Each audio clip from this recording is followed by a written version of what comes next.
Magandang araw po sa inyong lahat mga kababayan.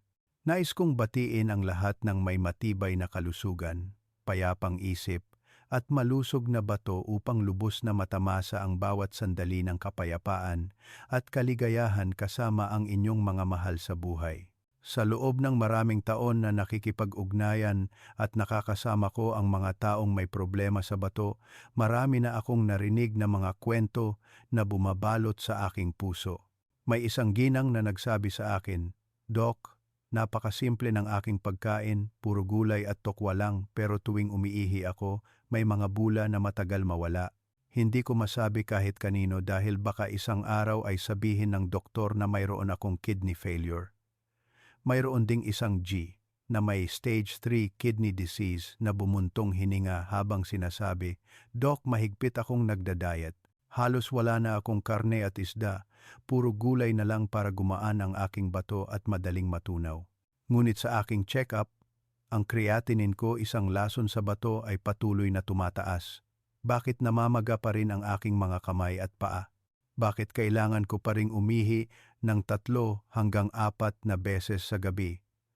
Ang mga kwentong ito ay tunay na nakakaawa at iyan mismo ang dahilan kung bakit kailangan kong gawin ang video na ito, dahil may isang napaka-ironic na katotohanan na kakaunti lang ang nakakaalam.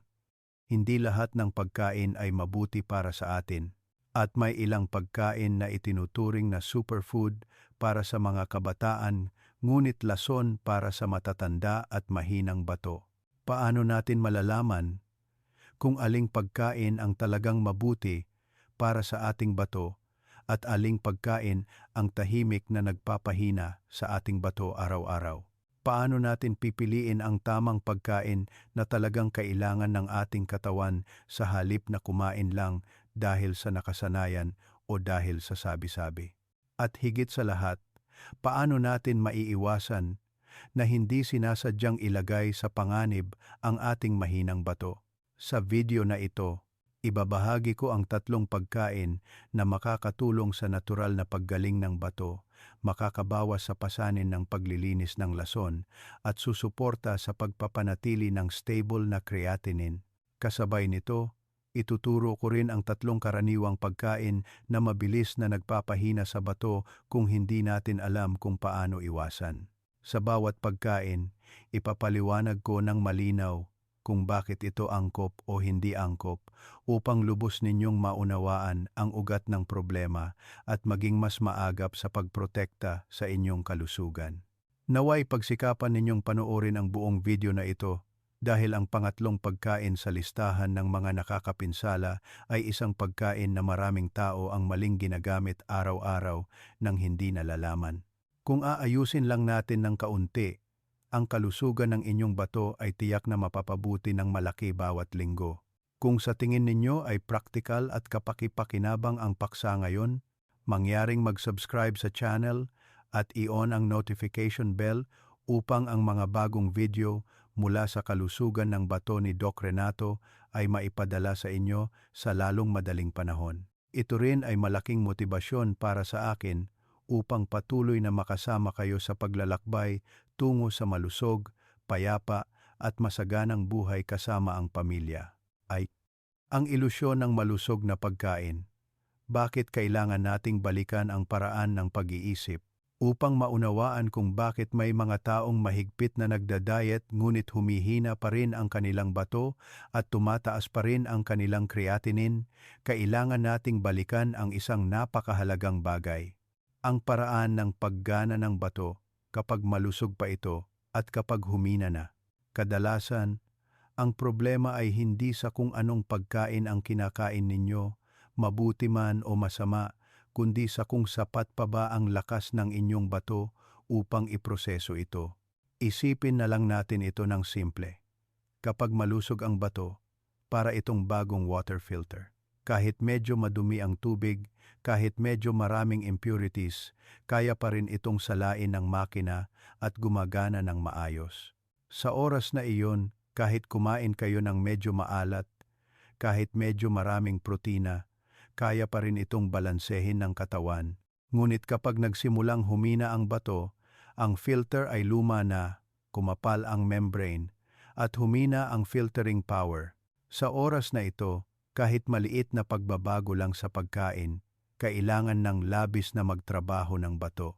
Ang nakakalungkot ay ang proseso ng paghina ng bato ay napakabagal at napakatahimik. Hindi ito masakit, hindi mataas ang lagnat, at walang malinaw na senyales kaagad. Mapapansin ninyo lang na parang mas mabigat ang inyong pakiramdam, medyo namamaga ang inyong mga kamay at paa sa hapon, kailangan ng umihi ng mas madalas sa gabi, at hindi na ganoon kasigla ang pakiramdam paggising sa umaga. Maraming tao ang iniisip na dahil lang ito sa katandaan, sa hindi magandang tulog o sa panahon, ngunit sa katunayan, iyan na ang senyales na nahihirapan na ang inyong bato. Kapag mahina ang bato, bumababa ng husto ang kakayahan nitong maglabas ng labis na sustansya sa katawan. Ang asin, potassium, phosphorus, taba, at maging ang mga produkto ng basura mula sa protina ay nananatili sa dugo ng mas matagal. Ito ang nagiging sanhi ng pamamaga ng katawan, isang uri ng pamamaga na hindi agad masakit ngunit unti-unting nagpapahina sa bato. Ang pagtaas ng creatinine ay hindi dahil sa isang pagkain ngayon, kundi dahil sa pagdami ng mga maling gawi sa loob ng maraming buwan o maging taon. Mayroong isang ironiya na maraming Pilipino ang nagkakamali. Kapag mas naririnig na mahina ang bato, mas kumakain sila ng simple, mas binabawasan ang karne at isda, at mas dinadagdagan ang gulay. Tunog tama, ngunit kung hindi tama ang pagkain, lalong mahihirapan ang bato dahil hindi lahat ng gulay ay magaan para sa bato. May ilang gulay na napakayaman sa potassium. Kapag pumasok ito sa katawan ng isang taong may mahinang bato, hindi ito mailabas agad ng bato na nagiging sanhi ng pagtaas ng potassium sa dugo. Ang pagtaas ng potassium ay nagpapabilis ng tibok ng puso, nagdudulot ng palpitations, labis na pagkapagod, at madaling magising sa gabi dahil sa pag-ihi. Hindi lang iyan, kapag kumakain ng napakaraming gulay ngunit kulang sa tamang protina, sinisimulan ng katawan na kunin ang protina mula sa mismong muscle mass upang bumawi. Mapapansin ninyo na humihina ang inyong katawan, lumiliit ang inyong mga kamay at paa, at humihina ang inyong kakayahang maglakad. Sa oras na iyon, kahit kaunti lang ang kinakain ninyo, kailangan pa ring magsala ng bato ng mas maraming endogenous waste dahil sinisira ng katawan ang sarili nitong muscle upang mapanatili ang mahahalagang organo. Ito ay isang bagay na kakaunti ang napapansin, ngunit ito ang dahilan kung bakit maraming Pilipino ang kumakain ng mas kaunti, ngunit hindi pa rin bumababa ang kanilang creatinine. Ang isa pang punto na gusto kong lubos ninyong maunawaan ay ang papel ng tubig sa katawan. Maraming Pilipino na may mahinang bato ang takot sa pamamaga, takot umihi sa gabi, kaya kaunti lang ang iniinom nilang tubig.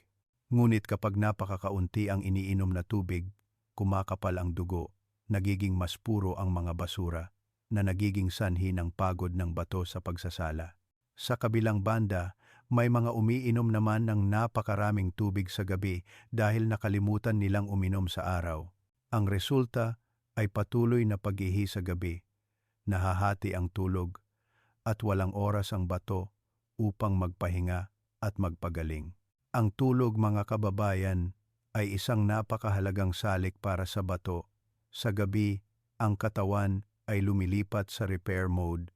Kung bawat gabi ay nagigising kayo ng 2 hanggang 3 beses dahil sa pag-ihi, palpitations o mainit na pakiramdam, ang proseso ng pag-aayos ay napuputol. Sa katagalan, hindi lang hindi gumagaling ang bato kundi mas mabilis pa itong humihina. Iyan ang dahilan kung bakit may ilang Pilipino na hindi naman gaanong kumakain sa araw, ngunit tumataas pa rin ang kanilang creatinine dahil hindi kailanman nakakapagpahinga ng tama ang kanilang bato. Kapag naunawaan ninyo ang mekanismong ito, makikita ninyo na ang problema ay hindi sa labis na pagdadayet, kundi sa pagpili ng tamang bagay na kayang iproseso ng bato. Ang tamang pagkain ay makakatulong na mabawasan ang pamamaga, mabawasan ang pasanin ng pagsasala, at makakatulong sa katawan na maglabas ng lason sa iba't ibang paraan tulad ng bituka, pawis, at hininga. Salamat dito, mas makakapagpahinga ang bato.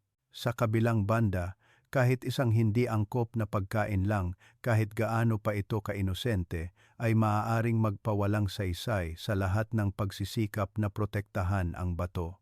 Maraming beses na akong nakakausap ng mga Pilipino na nagsasabing, "Dok, maingat ako sa aking pagkain, pero bakit humihina pa rin ang aking bato?" Kapag tinanong ko ng detalyado, bawat pagkain ay may kaunting adobo, kaunting matamis na sabaw, kaunting pritong pagkain para madaling kainin. Bawat isa ay kaunti lang, ngunit inuulit araw-araw. At ang bato, araw-araw, ay kailangan ng labis na magtrabaho.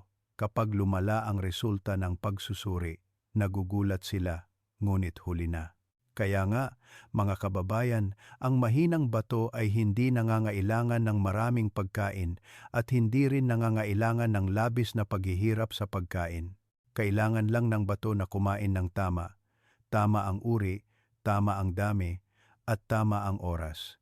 Kapag nabawasan ninyo ang pasanin ng bato, ang katawan ay natural na magbabalanse. Bababa ang pamamaga, bihira na ang pag-ihi sa gabi, mas magiging mahimbing ang tulog, at ang creatinine ay maaaring maging stable sa paglipas ng panahon. True, pagkain na magpapagaling sa bato. Narito ang 3 simpleng pagkain na makakatulong sa bato na makahinga ng mas madali araw-araw. Ang mga pagkaing ito ay hindi kakaiba, hindi mahal, ngunit kung gagamitin ng tama, maaari silang maging napakabuting kasama para sa inyong pagod na bato. At sana ay pakinggan ninyo ng mabuti dahil kung pipiliin lang ninyo ng tama ang ilang pagkain sa inyong pang-araw-araw na kainan, ang kalusugan ng inyong bato ay maaaring magbago para sa ikabubuti. 1. Lugaw ng kalabasa at oats, ang malambot na panimula para sa bato. Ang unang nakakapagpagaling na pagkain na gusto kong ibahagi ngayon ay lugaw ng kalabasa na niluto kasama ng oats. Tunog pamilyar, at maaaring isipin ng ilan na ito ay pagkain lang para sa mga nagda-diet o mga bagong galing sa sakit. Ngunit para sa mga may mahinang bato, mataas na creatinine o medyo namamaga at madalas umihi sa gabi at hindi mahimbing ang tulog, ang lugaw na ito ay isang napakahalagang pagpipilian kung gagamitin ng tama. Maraming Pilipino ang nagtatanong sa akin, "Dok, matamis ang kalabasa, hindi ba ito magiging sanhi ng init sa katawan? Ang oats ba ay magpapabusog at magpapabigat sa tiyan?" Ang sagot ay nakasalalay sa kung paano tinatanggap ng mahinang bato ang pagkain at hindi lang sa pagkain mismo. Ang kalabasa ay isang uri ng gulay na may mababa hanggang katamtamang antas ng potassium, hindi mataas tulad ng iniisip ng marami. Ngunit ang mas mahalaga, ang kalabasa ay napakayaman sa beta-carotene, isang antioxidant na tumutulong na mabawasan ang tahimik na pamamaga sa katawan. At tandaan ninyo, ang tahimik na pamamaga ay isa sa mga dahilan kung bakit mabilis na humihina ang bato na hindi natin namamalayan. Kapag mahina ang bato, ang mga filtering cells ng bato ay madaling masira ng free radicals. Ang beta-carotene sa kalabasa ay parang malambot na panangga na tumutulong na protektahan ang mga cells na ito na nagpapagaan sa proseso ng pagsasala. Maraming Pilipino ang regular na kumakain ng kalabasa sa loob ng ilang panahon at napapansin nilang gumaan ang kanilang pakiramdam, mas kaunti ang pagkapagod sa hapon.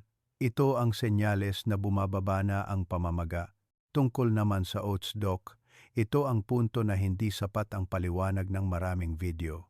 Ang oats ay hindi lang isang slow-release carbohydrate kundi naglalaman din ito ng soluble fiber na beta-glucan. Ang fiber na ito ay may kakayahang mag-absorb ng bahagi ng lason sa bituka at ilabas ito sa pamamagitan ng dumi. Kapag maayos ang paggana ng bituka, bumababa ang dami ng lason na bumabalik sa dugo at sa gayon, nababawasan ang pasanin ng bato. Sa madaling salita, ang oats ay tahimik na tumutulong sa paggana ng inyong bato. Ang isa pang napakahalagang bagay ay ang lugaw ng kalabasa at oats ay hindi nakakauhaw at hindi nagiging sanhi ng water retention kung niluto ng walang asin. Ito ay lalo na angkop para sa mga Pilipino na madalas namamaga ang paa at mukha o natatakot uminom ng tubig dahil takot umihi sa gabi. Kapag kinain ang pagkaing ito sa umaga o tanghali, marami ang nagsasabi na gumaan ang pakiramdam nila, hindi sila busog o mainit, kaya mas komportable sila sa buong araw. Gayunpaman, nais kong bigyang diin ng malinaw upang magamit ninyo ng tama. Ang pagkaing ito ay hindi dapat kainin ng napakarami. Kalabasa. Pumili ng hinog na kalabasa, lutuin ng maigi hanggang lumambot. Oats. Gumamit ng rolled oats, hindi instant oats na may asukal o artificial flavor. Pagluluto. Sa bawat pagluluto, kailangan lang ng isang maliit na dakot ng oats na lulutuin kasama ng dinurog na kalabasa. Ang lugaw ay dapat nakatamtaman ang lapot, hindi masyadong makapal o masyadong malabnaw. Panlasa. Pinapayuhan ko kayong huwag gumamit ng asin o gumamit ng napakakaunting asin para lang magkaroon ng lasa. Hindi kailangan ng pampalasa o patis. Ang pagkaing ito ay hindi para sa malinamnam na lasa, kundi para makapagpahinga ang bato. Kung nakasanayan ninyong kumain ng maalat, sa simula ay maaaring matabang ang lasa, ngunit pagkatapos ng ilang beses, ang katawan ay natural na mag-a-adjust at magiging mas komportable. Oras ng pagkain. Ang pinakamagandang oras upang kumain ay sa umaga o maagang tanghali. Ang pagkain sa umaga ay nakakatulong sa katawan na magsimula ng maaga nang hindi nagbibigay ng pressure sa digestive system. Para sa mga madalas umihi sa gabi, hindi ko ito inirerekomenda sa gabi dahil kahit gaano pa ito ka-healthy, ang pagkain sa gabi ay madaling makakaapekto sa tulog. Sinusubaybayan ko ang maraming Pilipino na may mahinang bato na may creatinine na nasa 1.3 hanggang 1.5 milligrams DL. Pagkatapos kumain ng lugaw ng kalabasa at oats ng 2,003 beses bawat linggo, kasama ang pagbaba ng pritong pagkain at adobo, pagkatapos ng 3,004 na linggo, ay napansin nilang bumaba ang pamamaga ng paa, gumaan ang pakiramdam, at mas mahimbing ang tulog. Gayunpaman, ang creatinine ay maaaring hindi agad bumaba ng malaki, ngunit ang mahalaga ay hindi na ito tumataas, at iyan ay isang napakagandang senyales na ang bato ay nakakapagpahinga. May isang ginang sa Laguna, mahigit 60 taong gulang, ang nagsabi sa akin na dati ay kumakain siya ng pandesal o kakanin araw-araw para madali. Pagkatapos lumipat sa lugaw ng kalabasa at oats, sinabi niya na mas gumaan ang pakiramdam niya sa umaga, hindi na masakit ang ulo, at mas kaunti na ang pag-ihi sa gabi kaysa dati. Ang maliliit na pagbabago tulad nito, mga kababayan, ay senyales na positibo ang tugon ng katawan. Ang gusto kong tandaan ninyo ay ang lugaw ng kalabasa at oats ay hindi gamot. Hindi nito pinapalitan ang medikal na paggamot, ngunit ito ay parang isang malambot na pundasyon upang mabawasan ang pagkapagod ng bato araw-araw.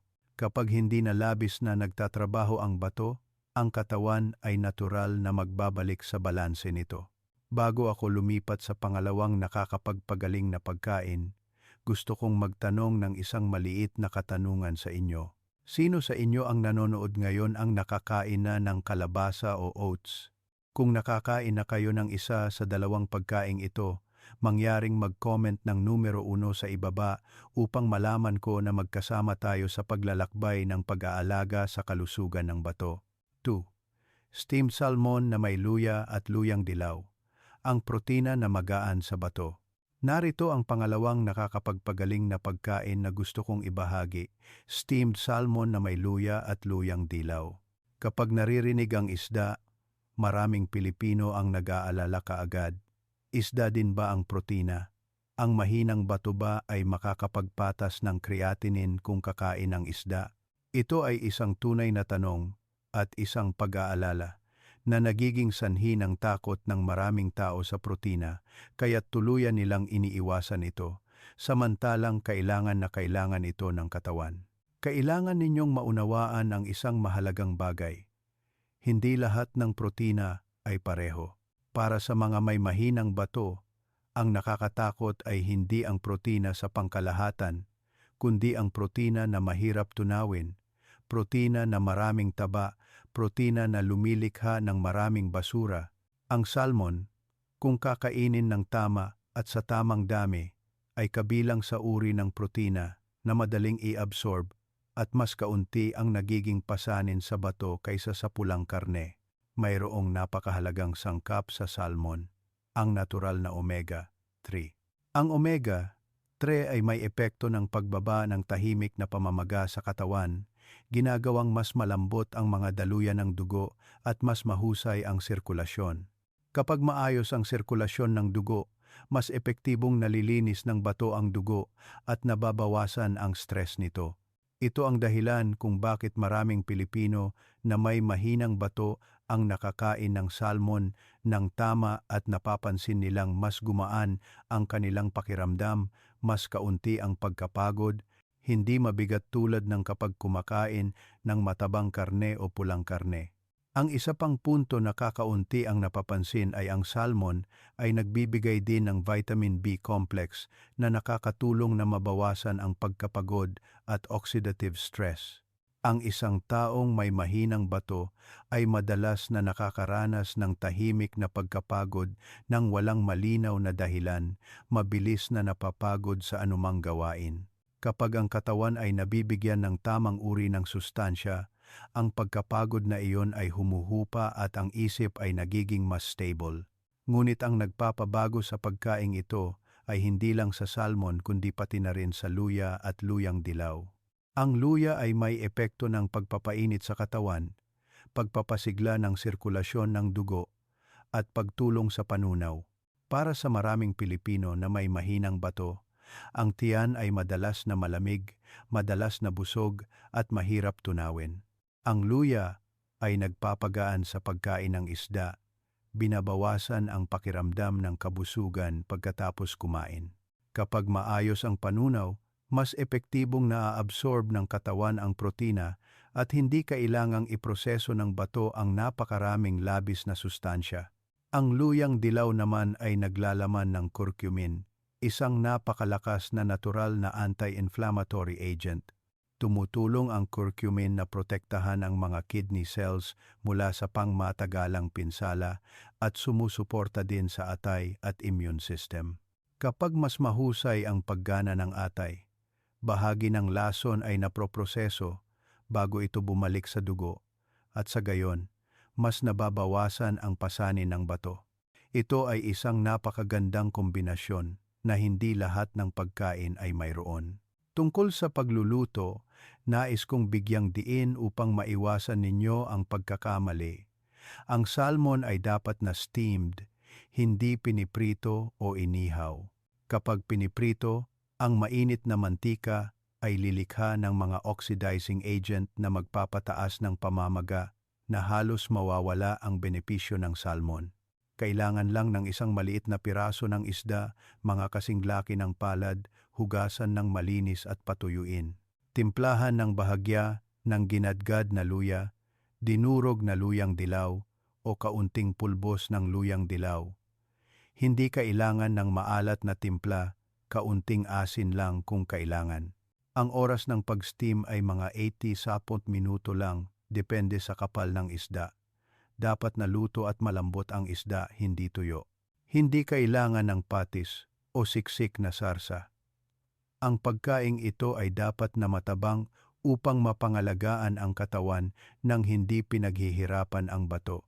Tungkol sa dami, pinapayuhan ko ang mga Pilipino na may mahinang bato na kumain lang ng salmon ng 1,002 beses bawat linggo. Huwag araw-araw kumain dahil kahit malusog na protina, ang sobrang pagkain ay magbibigay pa rin ng pasanin sa bato. Para sa mga may mas mataas na creatinine o labis na namamaga, magsimula sa maliit na dami at obserbahan ang pakiramdam ng katawan pagkatapos kumain.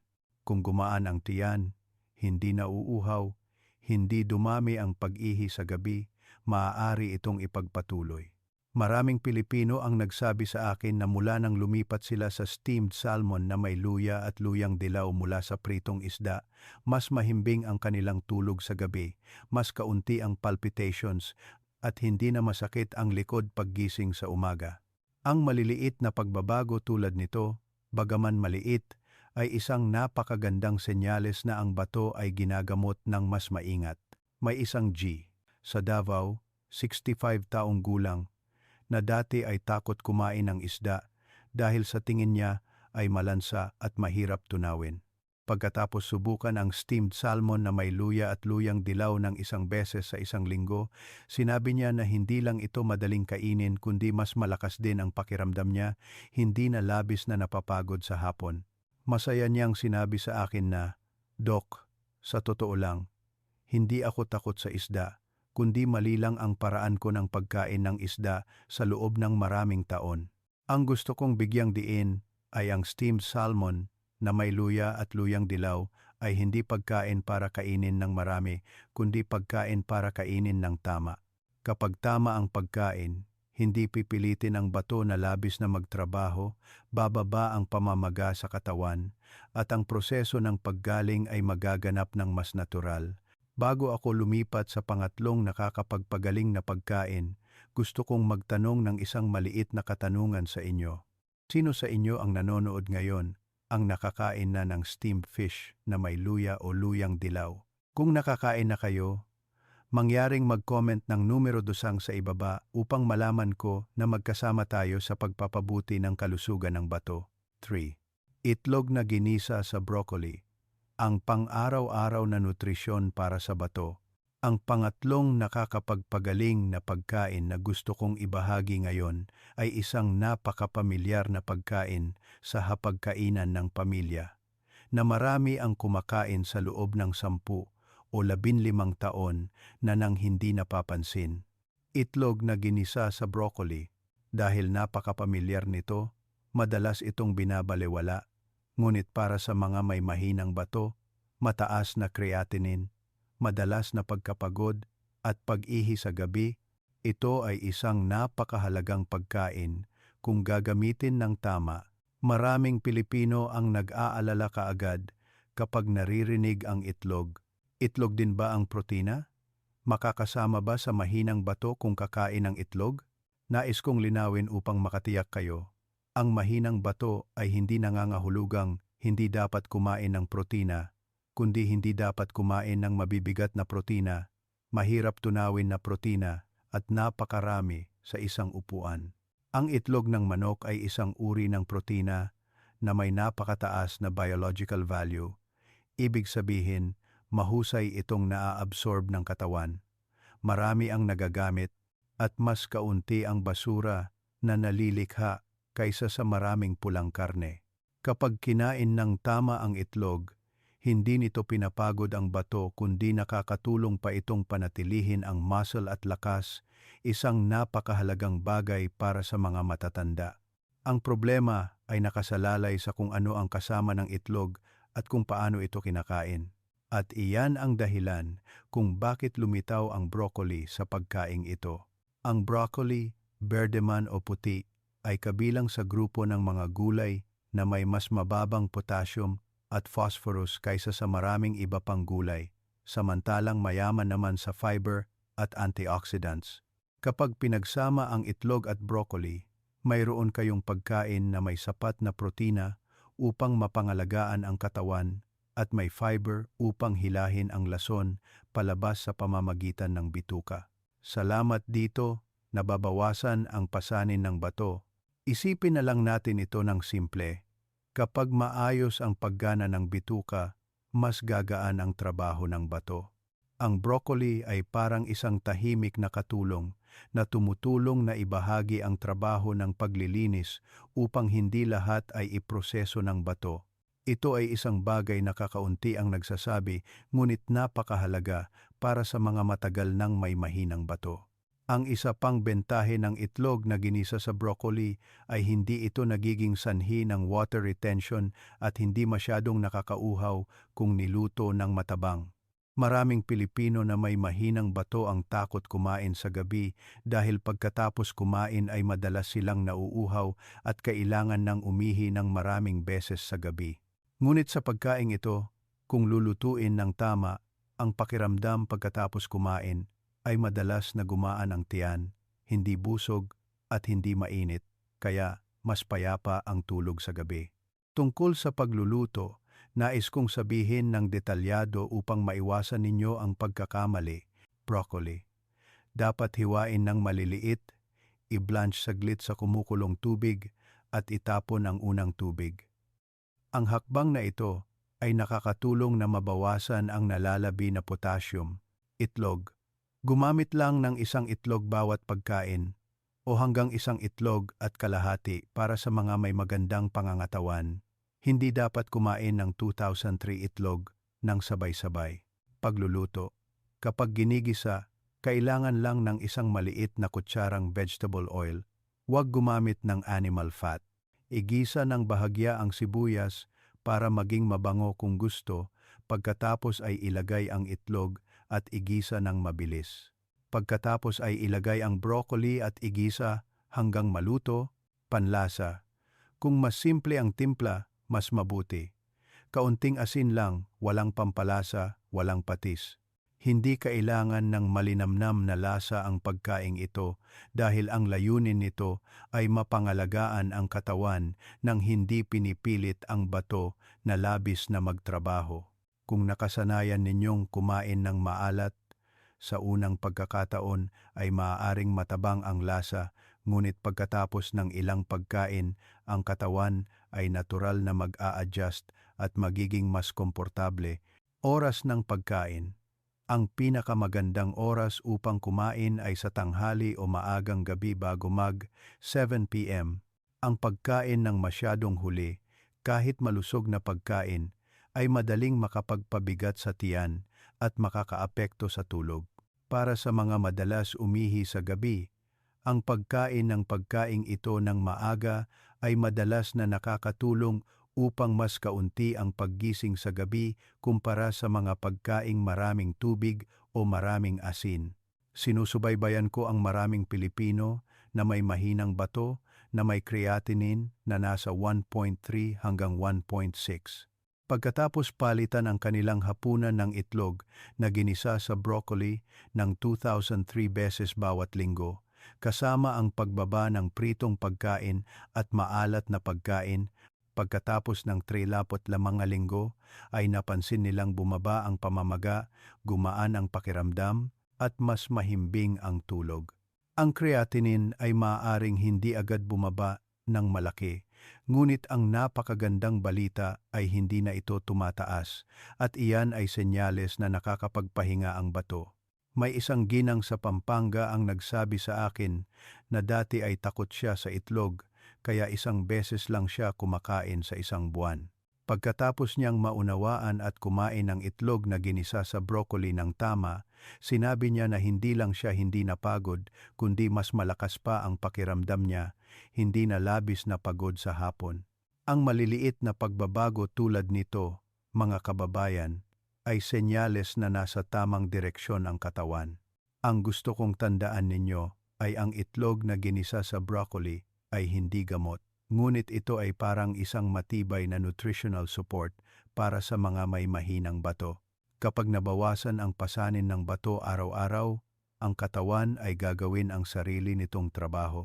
Bago ako lumipat sa susunod na bahagi, ang tatlong pagkain na nakakapinsala sa bato, gusto kong magtanong ng isang maliit na katanungan sa inyo. Sino sa inyo ang nanonood ngayon ang nakakain na ng itlog na ginisa sa broccoli? Kung nakakain na kayo, mangyaring mag-comment ng numero 3 sa ibaba upang malaman ko na malapit na kayo sa isang dieta na kapakipakinabang sa bato. 3. Pagkain na nagpapahina sa bato. Ang lihim na kaaway ng katawan. Ngayon, pag-uusapan natin ang mga pagkain na sa tingin natin ay napakapamilyar at inosente, ngunit sila ang dahilan kung bakit mabilis na lumalala ang kalagayan ng maraming Pilipino na may mahinang bato nang hindi nalalaman. 1. Atsar at iba pang maaalat na pagkain. Ang tahimik na tagasira ng bato. Ang unang pagkain na mabilis na nagpapahina sa bato na ginagamit ng maraming tao araw-araw ay atsar at iba pang maaalat na pagkaing inasnan o pinaasim tulad ng atsarang papaya, atsara ng ampalaya o kimchi, at maging ang mga sausawan na may matamis-alat na lasa. Ang mga ito ay napakapamilyar at madaling kainin, lalo na para sa mga matatanda, ngunit dahil sa labis na pagiging pamilyar nito, maraming Pilipino ang hindi napapansin na tahimik nitong sinisira ang kanilang bato. Ang panganib ng inasnan na gulay ay hindi sa sobrang alat nito kundi sa lalim ng alat na sumisipsip. Kapag kumakain, sa tingin ninyo ay tama lang ang lasa, hindi masyadong maalat tulad ng patis, ngunit ang dami ng asin na pumapasok sa katawan ay mas mataas kaysa sa inaakala ninyo. Para sa mga may malusog na bato, ang labis na asin ay maaaring mailabas ng unti-unti, ngunit para sa mahinang bato, lalo na sa mga matatanda, ang asin ay nananatili sa dugo ng mas matagal, na nagiging sanhi ng patuloy na pagtatrabaho ng bato ng walang pahinga. Hindi lang iyan, sa proseso ng pag-aatsara, lalo na kung hindi tama ang pag-aatsara o kung masyadong matagal, ang gulay ay gumagawa ng nitrite. Ang nitrite ay nagpapataas ng tahimik na pamamaga sa katawan. Ang pamamaga ay hindi agad masakit, ngunit unti-unting sinisira ang mga kidney cells. Maraming Pilipino ang hindi nakakaramdam ng sakit, mas napapagod lang ang kanilang pakiramdam, ngunit kapag sinuri, lumala na ang kanilang mga kidney readings nang hindi namamalayan. Ang isa pang salik na kakaunti ang napapansin ay ang potassium sa inasnan na gulay. Kapag ang gulay ay inasnan, lumalabas ang tubig ngunit hindi ganap na nawawala ang potassium.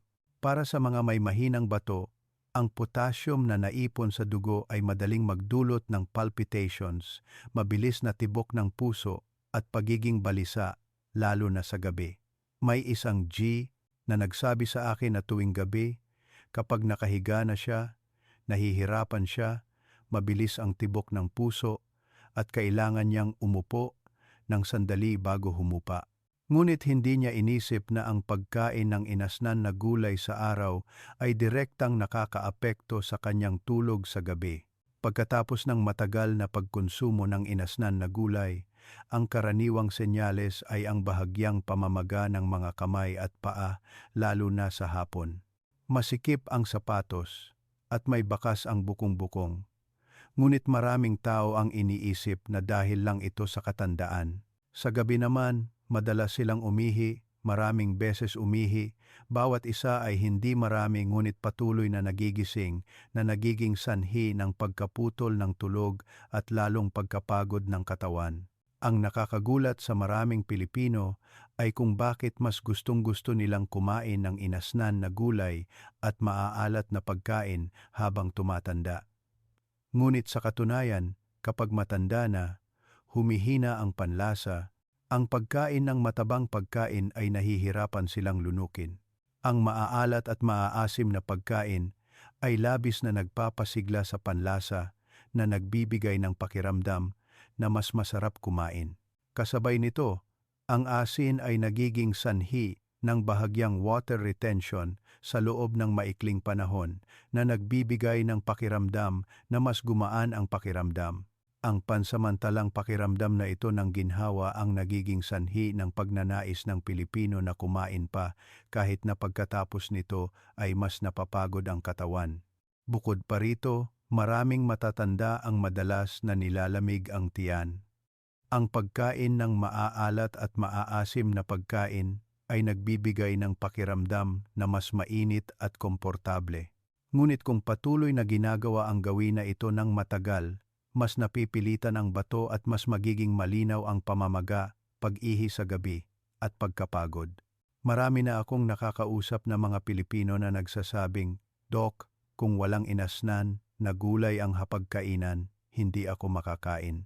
Ngunit kung babawasan lang ang inasnan na gulay sa loob ng 2,003 linggo, palitan ng simpleng pinakuluang gulay o steamed vegetable ng tama, marami ang nakakakita na bumababa ang pamamaga, mas mahimbing ang tulog sa gabi, at mas nababawasan ang pag-ihi sa gabi.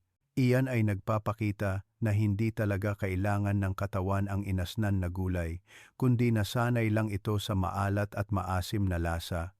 Kaya nga, mga kababayan, para sa mga may mahinang bato, ang inasnan na gulay ay hindi dapat gamitin ng madalas.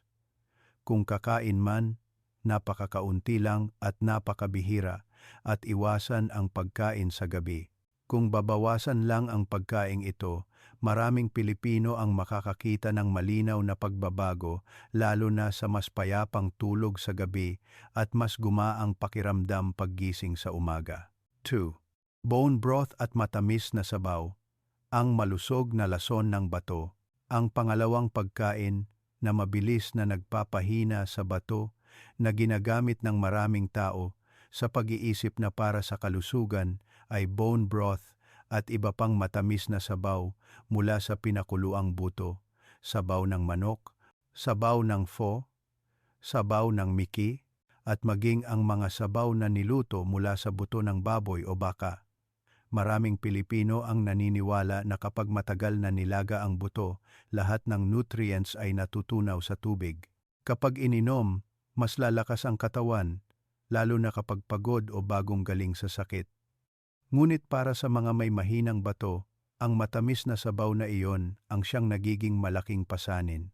Kapag matagal na nilaga ang buto, maraming sangkap tulad ng purine, phosphorus, at natutunaw na taba ang sumisipsip sa tubig. Ang purine, kapag pumasok sa katawan, ay nagko-convert sa waste products na kailangang salain ng bato. Para sa malusog na bato, kaya pa itong iproseso, ngunit para sa mahinang bato, ang dami ng waste na ito ay nananatili sa dugo ng mas matagal na nagiging sanhi ng matinding pagtatrabaho ng bato ng maraming oras. Ang phosphorus ay isa ring nakababahala na salik. Ang isang taong may mahinang bato ay napakahirap maglabas ng labis na phosphorus. Kapag naipon ang phosphorus, hindi lang nito naaapektuhan ang bato kundi nagpapahina din sa buto, nagpapahina sa mga daluyan ng dugo na nagiging sanhi ng pagkapagod at bigat ng pakiramdam. Maraming Pilipino ang nakakaramdam lang ng pangkalahatang pagkapagod ng walang malinaw na dahilan, ngunit sa katunayan, ang masustansyang bone broth ay tahimik na nagpapabigat sa katawan. Ang isa pang bagay ay ang taba sa bone broth. Kahit na tinanggal ninyo ang taba sa ibabaw, ang natunaw na taba ay nananatili pa rin sa tubig. Ang taba na ito ay nagpapataas ng tahimik na pamamaga sa katawan na nagiging sanhi ng pagkitid ng mga daluyan ng dugo at paghina ng sirkulasyon. Kapag mahina ang sirkulasyon, mas mahina din ang pagsasala ng dugo ng bato at mas magiging malinaw ang pakiramdam ng pagkapagod sa hapon pagkatapos kumain. Pagkatapos ng matagal na pagkonsumo ng bone broth, ang karaniwang senyales ay ang pakiramdam ng bigat pagkatapos kumain, busog ang tiyan, labis na nauuhaw, at sa gabi ay madalas umihi dahil sa pagsisikap ng katawan na maglabas ng labis na asin at waste products. May isang G na nagsabi sa akin na tuwing gabi kumakain siya ng isang mangkok ng bone broth. Halos hindi na siya nakakatulog ng mahimbing, patuloy na gumigising para umihi, ngunit pakiramdam pa rin niya ay hindi siya gumaan. Ang nakakapagpahirap sa maraming Pilipino na iwanan ang pagkain ito ay dahil ang matamis na sabaw ay napakadaling kainin, lalo na kapag matanda na at hirap ng ngumuya. Ang pagkain ng kanin na may matamis na sabaw ay mas madaling lunukin at mas masarap. Ngunit dahil sa madaling kainin, mas marami ang dami ng sabaw na pumapasok sa katawan kaysa sa inaakala na nagdadala ng maraming sangkap na hindi kayang iproseso ng mahinang bato. Marami na akong nakakausap na mga Pilipino na may mahinang bato na nagsasabing kaunti lang ang kinakain nilang karne, ngunit araw-araw naman silang umiinom ng isang mangkok ng bone broth para magkaroon ng lakas. Kapag pinayuhan silang bawasan ang bone broth, sa simula ay nag-aalala sila na baka kulang sila sa nutrients, ngunit pagkatapos ng 2,003 linggo na lumipat sa simpleng sabaw ng gulay o malabnaw na sabaw ng gulay, marami ang nakakakita na mas gumaan ang kanilang pakiramdam, mas kaunti ang uhaw, at mas mahimbing ang tulog sa gabi. Iyan ay senyales na malaki ang nabawas sa pasanin ng bato. Kaya nga, mga kababayan, para sa mga may mahinang bato, ang bone broth ay hindi dapat gamitin ng madalas, lalo na sa gabi. Kung gagamitin man, napakakaunti lang ng tubig, mas priority ang laman, at huwag ilaga ng masyadong matagal. Kung aayusin lang ang gawin na ito, maraming Pilipino ang makakakita na malaki ang ibinaba ng pag-ihi sa gabi at gumaan din ang pakiramdam ng pagkapagod araw-araw. Tatanpoy. Pritong pagkain. Ang lason na nakakagising sa gabi at nakakapagpahina sa bato. Ang pangatlong pagkain na mabilis na nagpapahina sa bato, ngunit madalas na binabalewala ay pritong pagkain, lalo na ang mga pagkaing paulit-ulit na pinirito tulad ng pritong isda, pritong itlog, pritong tokwa, pritong lumpia, at maging ang pritong manok o French fries. Maraming Pilipino ang iniisip na ang pritong pagkain ay madaling lunukin at kainin, lalo na kapag pagod o ayaw magluto ng masalimuot. Ngunit para sa mga may mahinang bato, ito ay isa sa pinakamalaking pasanin. Kapag ang mantika ay pinainit sa mataas na temperatura, lalo na ang mantika na paulit-ulit na ginamit, lumilikha ito ng maraming oxidizing agents at free radicals. Ang mga sangkap na ito, kapag pumasok sa katawan, ay nagpapataas ng tahimik na pamamaga. Isang uri ng pamamaga na hindi agad masakit, ngunit unti-unting sumisira sa mga cells. Ang bato ay isang organ na napakasensitibo sa pamamaga. Kapag tumaas ang pamamaga, kumakapal ang filtering membrane ng bato, bumababa ang kakayahang magsala, at ang creatinine ay mabilis na tumataas. Hindi lang iyan, ang pritong pagkain ay naglalaman din ng mahirap tunawin na taba. Kapag kinain, kailangan ng katawan na gumamit ng atay at bato upang mas maraming trabaho ang gawin sa pagpoproseso. Para sa mga may mahinang bato, ang prosesong ito ay mabagal at hindi epektibo, na nagiging sanhi ng mas matagal na pananatili ng maruming dugo at mas matagal na pananatili ng lason sa katawan. Ang resulta ay nararamdaman ng Pilipino ang bigat, pagkapagod at mabilis na napapagod kahit sa magaan na gawain.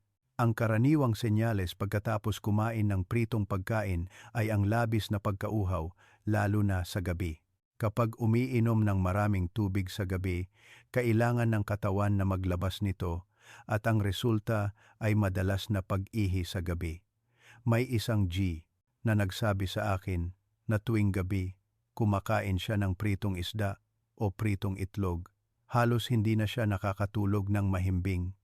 Patuloy na gumigising para umihi, ngunit paggising sa umaga ay pagod pa rin. Ang panganib ay hindi agad nakakapinsala ang pritong pagkain, kaya maraming tao ang hindi napapansin ang koneksyon. Ngayon kumain ng kaunti, sa tingin nila ay okay lang. Bukas kumain muli ng kaunti, wala ring napapansin na kakaiba. Ngunit pagkatapos ng ilang buwan o taon, malaki na ang humina ng bato, tumaas na ang creatinine, at lumitaw na ang pamamaga. Sa oras na iyon, nagugulat sila, ngunit ang gawin ng pagprito ay matagal nang nakatanim. Ang isa pang dahilan kung bakit mahirap iwanan ng mga matatanda ang pritong pagkain ay dahil labis itong nagpapasigla sa panlasa. Kapag kinain, masarap, malinamnam, at mas madaling kainin kaysa sa pinakuluang o steamed na matabang pagkain. Ngunit ang madaling kainin na iyon ang nagiging sanhi ng pagpasok ng katawan ng mas maraming nagpapamamaga na sangkap kaysa sa inaakala, at ang bato ang siyang nagdurusa. Marami na akong nakakausap na mga Pilipino na may mahinang bato na kapag tuluyan nilang binawasan ang pritong pagkain sa loob ng 2003 linggo at lumipat sa steamed, pinakuluang o gisadong pagkain na may napakakaunting mantika, ang pinakamalinaw na napansin ay hindi ang resulta ng pagsusuri kundi ang mas payapang tulog sa gabi. Mas kaunti ang paggising sa gabi para umihi. Paggising sa umaga ay hindi na masakit ang ulo o pagod tulad dati. Iyan ay senyales na bumaba ang pamamaga sa katawan at nagsimula ng magpahinga ang bato. Kaya nga, mga kababayan, para sa mga may mahinang bato, ang pritong pagkain ay hindi dapat gamitin araw-araw. Kung kakain man, napakabihira at napakakaunti, at iwasan ang mantika na paulit-ulit na ginamit. Kung babawasan lang ang gawin na ito, kasama ang pagkain ng matabang pagkain at tamang oras ng tulog, maraming Pilipino ang makakaramdam na mas gumaan ang pakiramdam ng kanilang bato.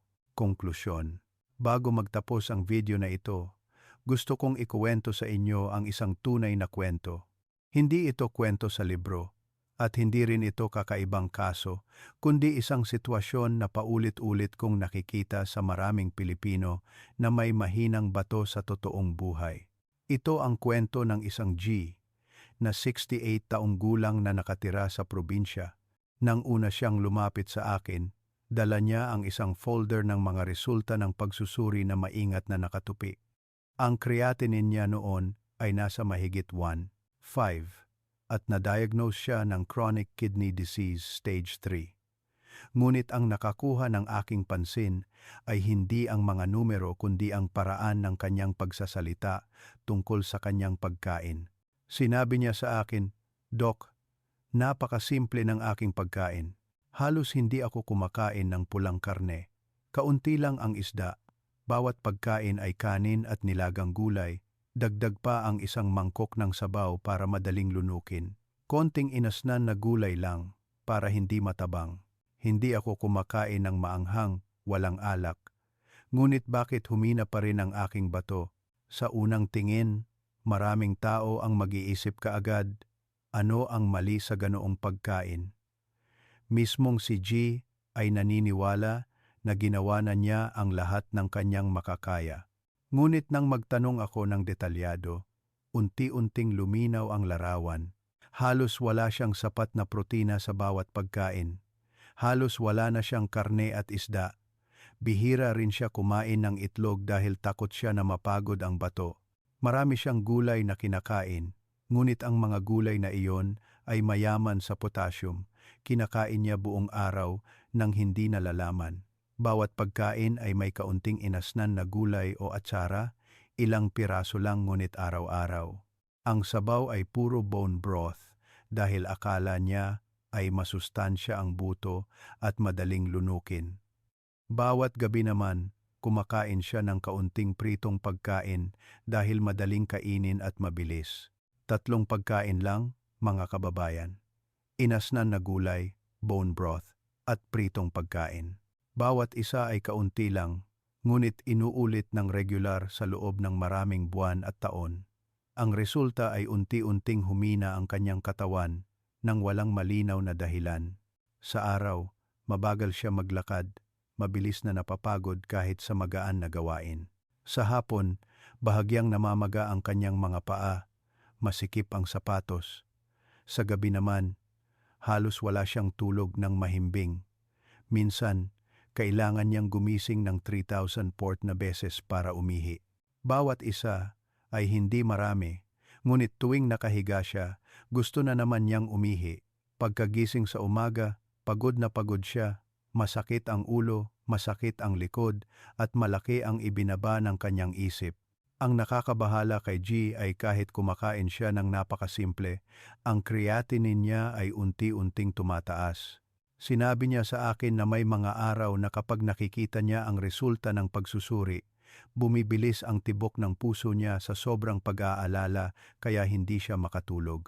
Hindi niya maintindihan kung ano ang mali niya dahil lahat ng nakakakita sa kanya ay pumupuri sa kanyang maingat at simple na pagkain. Hindi ko binigyan si G ng anumang bagong gamot. Ang una kong ginawa ay ayusin ang 3 pamilyar na pagkain na iyon. Ang inasnan na gulay ay unti-unting binawasan at tuluyang inalis. Ang bone broth ay pinalitan ng simpleng malabnaw na sabaw ng gulay. Ang pritong pagkain ay pinalitan ng steamed, pinakuluang, o ginisa na may napakakaunting mantika. Kasabay nito, tinuruan ko si G kung paano magdagdag muli ng magaan na protina ng tama, kumain ng itlog na ginisa sa broccoli, steamed salmon na may luya at luyang dilaw, at lugaw ng kalabasa at oats sa tamang dami. Sa unang linggo, wala siyang nakitang malinaw na pagbabago. Sa ikalawang linggo, sinabi niya sa akin na mas kaunti na ang bigat ng kanyang mga paa sa hapon, mas komportable ang sapatos. Sa ikatlong linggo, ang pinakamasayang balita para sa kanya ay gumigising na lang siya ng 1,002 beses sa gabi para umihi, at minsan ay nakakatulog na siya ng 4 na oras ng tuloy-tuloy. Sa ikalimang linggo, tumawag si G sa akin at ang kanyang boses ay mas gumaan. Sinabi niya, "Doc, ang tagal na simula nang maramdaman ko na ganito ako kakomportable. Hindi na ako pagod buong araw." Pagkatapos ng mga 6 na linggo, nang muling magpa-check up si G, hindi bumaba ng malaki ang creatinine niya, ngunit ang napakahalaga ay hindi na ito tumataas. Para sa isang taong may mahinang bato, ang mismong pagtigil sa paglala ay isang napakahalagang resulta. Tumingin si G sa resulta at tumingin sa akin at sinabi ang isang bagay na hinding-hindi ko makakalimutan. "Doc, sa totoo lang, hindi ko kailangan ng mas mahirap na pagkain, kundi kailangan ko lang ng tamang pagkain. Eating simple is not eating right." Ang kwentong ito, mga kababayan, ay hindi upang sabihin na sa pagbabago lang ng ilang pagkain ay tuluyang gagaling ang bato. Ngunit ipinapakita nito ang isang napakahalagang bagay. Ang mahinang bato ay hindi natatakot sa kakulangan ng gamot, kundi natatakot sa matagal na maling pagkain. Kung aalisin lang natin ang ilang nakakapinsalang pagkain at magdadagdag ng ilang angkop na pagkain, ang katawan ay natural na mag-a-adjust at magpapagaling. At minsan, ang pinakamahalaga para sa isang taong may mahinang bato ay hindi ang mga numero sa papel, kundi ang isang payapang tulog, isang paggising sa umaga na mas gumaan ang pakiramdam, at isang isip na mas kaunti ang pag-aalala araw-araw. Kaya nga, mga kababayan, pagkatapos nating magkasama mula simula ng video hanggang ngayon, marahil ay napagtanto na ninyo ang isang napakahalagang bagay. Ang mahinang bato ay hindi nangangailangan ng labis na paghihirap sa pagkain, kundi nangangailangan ng tamang pagkain. Kumain ng tama upang mabawasan ang pasanin ng bato, upang magkaroon ng oras ang katawan na ayusin ang sarili at gumaling sa pinaka-natural na paraan.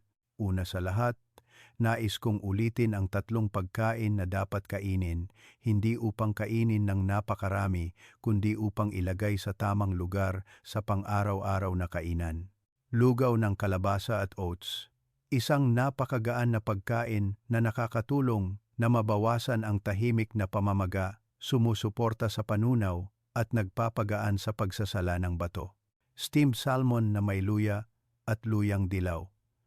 Nagbibigay ng malusog na protina, nagpapababa ng pamamaga, at nagpapabuti ng sirkulasyon nang hindi pinapagod ang bato. Itlog na ginisa sa broccoli. Isang pamilyar na pagkain, ngunit napakahalaga para sa mga may mahinang bato. Nagbibigay ng sapat na protina upang mapanatili ang lakas at may fiber upang ibahagi ang pasanin ng paglilinis sa bato. Ang 3 pagkaing ito ay hindi kailangang kainin araw-araw at hindi rin kailangan kainin ng sabay-sabay. Kailangan nyo lang paikutin ito ng 2,003 beses bawat linggo, kumain sa tamang dami at tamang oras, at makakatulong na ito sa bato na makahinga ng mas madali kaysa dati. Kasabay nito, naway tandaan din ninyo ng mabuti ang 3 pagkain na kailangan iwasan o limitahan ng husto: achar, at maaalat na pagkaing inasnan o pinaasim. Dahil sa dami ng asin, nitrite at potassium na nakatago sa loob nito ay madaling mapagod ang bato, magdulot ng pamamaga at pag-ihi sa gabi. Bone broth at matamis na sabaw. Bagaman madaling kainin, naglalaman ito ng maraming purine, phosphorus, at taba na nagpapahirap sa bato sa pagsasala sa loob ng maraming oras. Pritong pagkain, lalo na ang paulit-ulit na mantika, nagpapataas ng tahimik na pamamaga, nagdudulot ng pagkauhaw, at nakakasira sa tulog sa gabi. Hindi nyo kailangang putulin ang lahat kaagad sa isang araw. Bawasan lang ng unti-unti, isa-isa, at ang katawan ay magsasabi sa inyo kung ano ang tama. Kapag nabawasan ang pasanin ng bato, ang pinakamadaling senyales na makikita ay ang mas payapang tulog sa gabi, nababawasan ang pag-ihi, mas gumaan ang pakiramdam paggising sa umaga, at mas kaunti ang pag-aalala.